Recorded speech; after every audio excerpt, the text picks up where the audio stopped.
SPM tahun 2013. Okey, diberi set semestanya ialah P kesatuan Q kesatuan R semua sekali. Ini ialah set semesta. Lorekkan set P bersilang dengan, ada kurungan, Q kesatuan R berlengkap. Jadi langkah yang pertama ialah kita nomborkan semua kawasan yang ada. Contohnya dalam Q ini kita letak 1. Di luar sini ialah 2. Dalam kawasan yang ini letak 3. Dan yang akhir yang luar sini ialah 4. Jadi dibahagikan kepada 4 bahagian macam tu. Seterusnya, saya tulis semula yang ini. P bersilang dengan Q kesatuan dengan R. Pelengkap. Jadi yang pertama, kita buat dulu yang dalam kurungan. Yang dalam kurungan itu ialah Q kesatuan R. Jadi Q-nya, Q, kita tengok Q, apa dia Q? Q dalamnya ialah 1. Tulis 1. Kesatuan. R.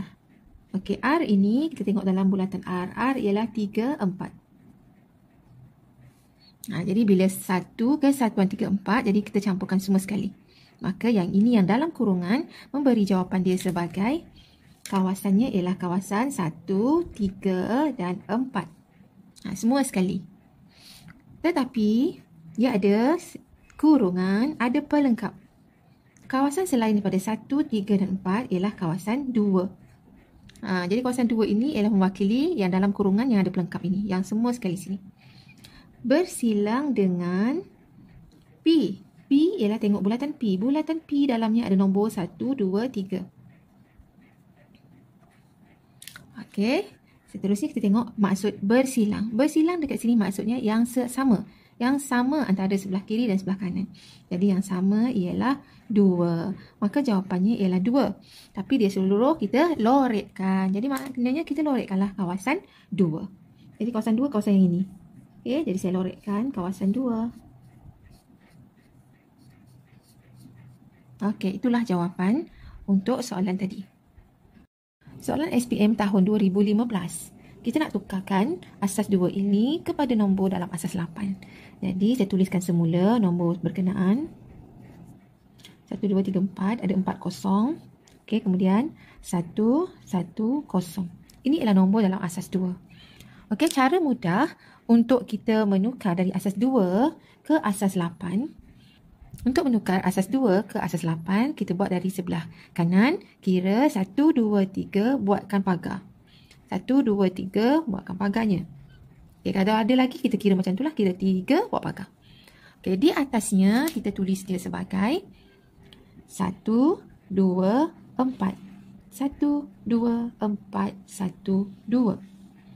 1, 2, 4 ini ialah 1 ialah 2 kuasa kosong. 2 ialah 2 kuasa 1. 4 ialah 2 kuasa 2. Okey. 2 kuasa 3 tak boleh. Boleh guna sampai 2 kuasa 2 saja. Sebab kalau 2 kuasa 3 nilainya ialah 8. Sedangkan nombor dalam asas 8 tak boleh nombor 8. Seterusnya tengok pada nombor. Dekat sini yang ada nilai dekat atas kita tambahkan. Yang kosong tak perlu. Jadi maksudnya dekat sini ada maksud 4 tambahkan dengan 2 jadi 6. Sini semua tak ada, bermaksud kosong. Ini tak ada tapi ini ada. Okey, nilai 2 ni ada. Jadi tulis 2. Kosong ni tak ada, tak tulislah.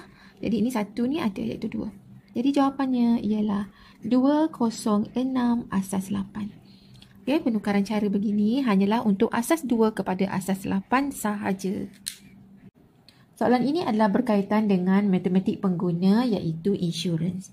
Diberi Puan Ju mempunyai polisi insurans perubatan dengan peruntukan deductible-nya sebanyak RM750 dan fasa penyertaan peratusan kod insurans 70-30. 70 dekat sini ialah syarikat insurans, tanggungan syarikat insurans dan 30 dekat sini ialah Puan Ju. Kos perubatan yang dilindungi dalam polisi Puan Ju ialah RM74,000. Hitung jumlah kos yang ditanggung oleh syarikat insurans dan juga kos yang ditanggung oleh Puan Ju. Jadi dekat sini yang pertama ialah kita baca ada peruntukan deductible dekat sini. Jadi kos perubatan sebenarnya mestilah kita tolakkan dengan deductible dulu. Jadi kos perubatan yang sebenar ialah RM74,000 yang sepatutnya polisi Puan Ju ini RM74,000. Ya, kita mesti tolakkan dia dengan deductible dia iaitu RM750. Tolakkan.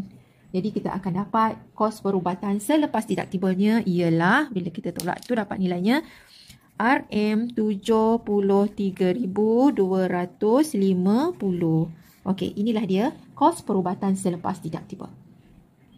Untuk mengira jumlah kos yang ditanggung oleh syarikat insurans. Jadi ini syarikat insurans ialah yang mula-mula dekat sini. Yang 70 ini syarikat insurans tanggung. Jadi kita kira dia sebagai 70 per dengan 100 darab dengan kos perubatan selepas deductible ini. Iaitu 73250. Jadi bermakna kos perubatan yang ditanggung oleh syarikat insurans ialah sebanyak RM, kita darabkannya guna 51,275. Okey, ini yang ditanggung oleh syarikat insurans. Kos perubatan yang ditanggung oleh Puan Ju pula ialah sebanyak 30. Yang bawah ini. Yang 30 ini ialah Puan Ju. Jadi 30 bahagi dengan 100 darab dengan kos perubatan selepas deductible. Iaitu 73250. Dan nilainya ialah iaitu RM 21,975. Jadi itulah dia tanggungan syarikat insurans dan juga tanggungan Puan Ju. Hitung nilai X dan Y. Jadi apabila diberi dua persamaan, kita boleh guna dua kaedah. Sama ada kita nak guna kaedah penghapusan ataupun kaedah penggantian. Jadi untuk kali ini saya guna kaedah penggantian sebab dekat sini ada yang tunggal iaitu X. X ni tunggal. Jadi saya boleh pilih ini sebagai tajuk. X sama dengan 2Y ni pindahkan ke sebelah kanan. Jadi negatif 8. Ini negatif pindah sini jadi positif 2Y. Okey. Jadi ini, katalah ini persamaan 1, persamaan 2. Jadi yang kita dapat ini ialah persamaan yang ketiga. Selepas kita dah jadikan X sebagai tajuk, sekarang kita gantikan, masukkan 3 dalam persamaan 1. Jangan masuk dalam persamaan 2 sebab tadi kita dapat X ini dari persamaan 2. Jadi masukkan dalam persamaan 1, maka 5X dan X-nya ialah masukkan negatif 8 tambah 2Y. Tolak 4Y. Sama dengan negatif 4. Okey, kemudian kita darabkanlah. 5 darab dengan negatif 8 ialah negatif 40 tambah 5 darab dengan 2Y ialah 10Y. Kemudian sambung lagi dengan tolak 4Y sama dengan negatif 4. Jadi di sini 10Y tolak 4Y ialah 6Y. Sama dengan ini baru pindah ke sebelah kanan. Negatif 4 tambah 40. Maka negatif 4 tambah 40 ialah 36. Jadi di sini 6Y. Kalau saya jadikan Y saja, 6 ni pindahkan ke sebelah kanan. Jadi bahagi 6. Maka Y-nya ialah, permudahkan ini, kita dapat 6. Okey, dah dapat Y sama dengan 6. Kita ganti Y sama dengan 6. Paling mudah kita masukkan dalam persamaan 3 sebab kita nak cari X pula. Jadi kita gantikan Y sama dengan 6 dalam persamaan 3. Okey, maka kita dapat X sama dengan yang ini. Tolak 8 tambah 2Y. Dan Y-nya ialah 6. Maka kita dapat X sama dengan negatif 8 tambah 2 darab 6 ialah 12. Maka X adalah sama dengan positif 4. Soalan SPM tahun 2013. Ada sekumpulan 40 orang murid mengambil ujian. Bermaksud dekat sini bilangan murid semua sekali ialah ada 40. Seorang murid dipilih secara rawat pada kumpulan itu, kebarangkalian memilih murid yang gagal. Jadi saya tuliskan sebagai kebarangkalian murid gagal ialah 1/10. Soalannya, cari bilangan murid yang lulus. Yang ni yang gagal. Jadi dia nak murid yang lulus. Jadi kebarangkalian murid yang lulus ialah, kalau yang gagalnya 1/10, yang lulusnya ialah 1 tolak 1/10. Kenapa 1 tolak 1/10? Ialah 1 di sini ialah bilangan yang lulus, kebarangkalian yang lulus dengan yang gagal ialah totalnya ialah 1. Jadi kalau kita nak cari yang lulus saja, 1 tolak 1/10 ialah 9/10. Jadi kalau campurkan kebarangkalian gagal dengan kebarangkalian lulus ialah 1/10 tambah dengan 9/10, nilainya ialah 1. Jadi sekarang kita nak cari bilangan murid yang lulus. Maksudnya kebarangkalian lulus tadi ialah 9/10. Kita darabkan dengan bilangan keseluruhan murid iaitu 40. Jadi kita dapat di sini. Okey, ni cancel. Jadi dapat 9 darab dengan 4 ialah 36. Jadi bilangan murid yang lulus ialah 36. Soalan ini menyatakan bahawa ada 100 kad biru. Jadi maksud kita tulis sebagai bilangan kad biru ialah 100. Seterusnya, bilangan kad merah pula ialah 44. 44 kad merah. Jadi bilangan kad merah ialah 44. Seterusnya ialah bilangan sampel ataupun kalau saya tulis NS, senang nak ingat maksudnya bilangan semua sekali. Jadi kita campurkan saja 100 tambah dengan 44 ialah 144. Jadi soalannya di sini, cari kebarangkalian bahawa kad yang dipilih ialah kad merah. Jadi bermaksud kebarangkalian kad yang warna merah adalah sama dengan bilangan kad merah bahagi dengan bilangan semua sekali. Jadi di sini bilangan yang warna merah tadi ialah 44 dan seterusnya bilangan semua kad ialah 144. Seterusnya kita guna kalkulator, kita permudahkan dapat jawapannya 11/36. Itulah dia kebarangkalian kad merah dipilih. Soalan SPM tahun 2014, cari matriks songsang bagi matriks 1, -2, 3, -8.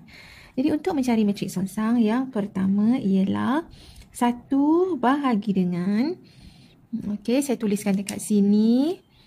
Ini dianggap sebagai A, B, C, D.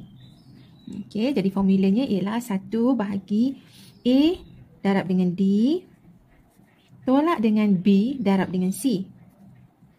Okey, kemudian A dengan D ini kita tukar kedudukan. D pergi ke atas, A pergi ke bawah. Jadi di sini D, ini A. B dengan C pula ialah kita tukar tanda. Dari misalnya kalau sini negatif, dia akan jadi positif. Jadi saya letak dekat sini. Kalau sini B, letaklah dekat sini negatif B. Kalau sini C, di sini akan jadi negatif C. Tukar tanda. Okey. Seterusnya, saya masukkan maklumat 1 bahagi dengan A darab dengan D. A-nya 1 darab dengan negatif 8. Tolak. B darab dengan C. B-nya negatif 2 darab 3. Okey. Seterusnya, A dengan D kita tukar kedudukan. Jadi maksudnya dekat sini, D naik ke atas, A turun ke bawah. Jadi dekat sini ialah negatif 8. D naik atas, negatif 8. 1 ini turun ke bawah. 1. Dan B dengan C yang di sini pula ialah kita tukar tanda dia. Kalau dari negatif 2 jadi positif 2. Ni dari 3 jadi negatif 3. Kita tukar tanda dia dari positif ke negatif ataupun dari negatif ke positif macam tu. Okey, kemudian kita selesaikanlah. Selesaikan macam biasa.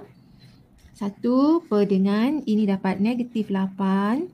Tolak, jadi darab dengan tolak jadi positif. 2 darab 3, 6. Okey, yang belakang ni sama saja. Dan seterusnya, yang ini ialah kita tulis dia sebagai 1 per dengan negatif 8 tambah 6 ialah negatif 2. Ini sama saja. Okey, jawapan untuk matriks songsang boleh ditinggalkan dalam bentuk ini.